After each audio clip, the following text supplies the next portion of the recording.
are watching Poland Daily Business Edition, and obviously the topic is connected to presidential election in Poland. The main division was our relationships with European Union. Marcin Roszkowski, the challenger, wanted Poland to be part of the European project much more than Andrzej Duda, incumbent president, who wants Poland to pursue its own path, so to speak.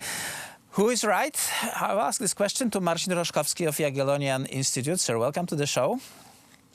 Thank you for having me. Poles decided that we want to build our own sphere of influence, to go our own path rather than go the path predicted or prescribed to us by European Union.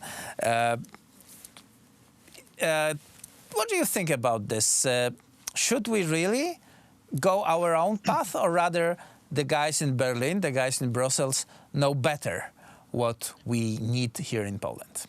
The answer asked during these elections was actually also about sovereignty, and some of the aspects of the campaign also concentrated on these issues.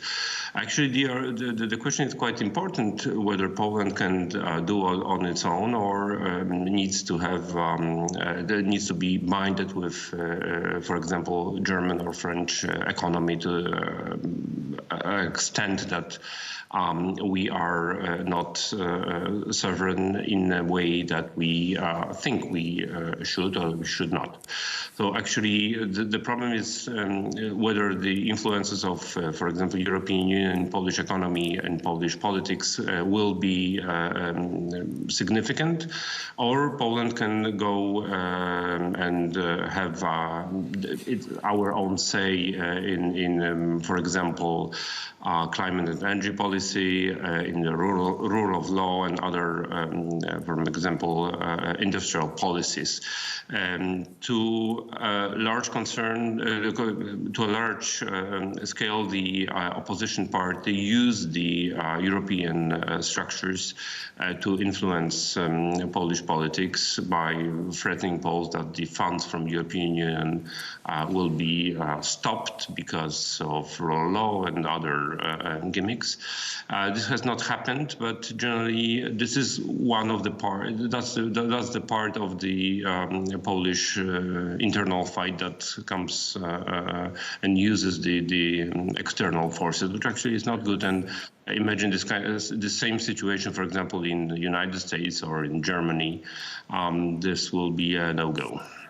Well, Poland is a country that definitely stands out of the crowds, is keeping its head high, and is setting an example to many smaller countries like Hungary, like Croatia, or recently that are also questioning the eternal wisdom that the European Union is being ruled.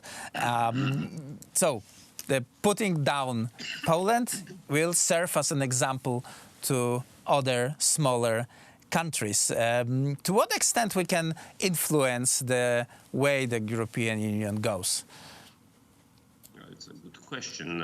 It's a question of kind of awakening, because of course there are threats and benefits of European Union, which actually we have witnessed from the first year we are members of European Union. Poland is a sixth biggest economy in European Union, so it's not. It's pretty much important what we say, but if we are alone, it doesn't matter. It matters only if we are joined by other countries, and hopefully we can be inspiring to other countries that for example, the way Central and European countries understand the energy sovereignty can be implemented to European policies. This is a good example of what is happening with the bilateral relation between Germany and Russian Federation and Nord Stream 2 issue.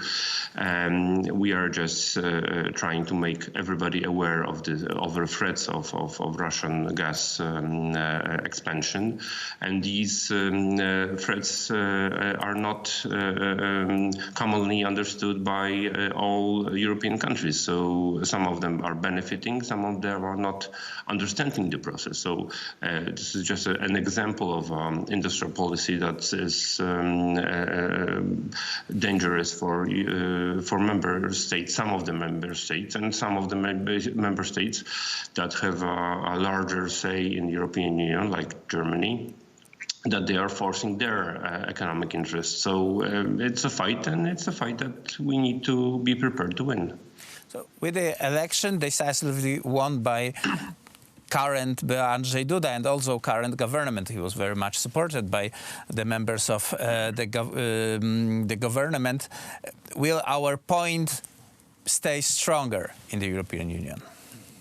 I think we have a good spot to be in. The president has a very strong mandate with over 10 million votes. And this is one thing. The second thing is that we are not, will be not witnessing, hopefully, any elections during next 3 years. So kind of maybe there will not be a ceasefire, but generally a calm policy time. Because Polish politics was very hot and boiling during the last couple of quarters, and now let's hopefully the politicians get to work and do stuff, not just fight each other. So we are about to witness 3 boring years in Polish politics, which we wish... For Polish economy, hopefully these 3 years will be boring. Right, and that's what we are looking for. Marcin Roszkowski of Jagiellonian Institute. Sir, thank you very much for this conversation. Thank you. And that was it for Poland Daily Business tonight.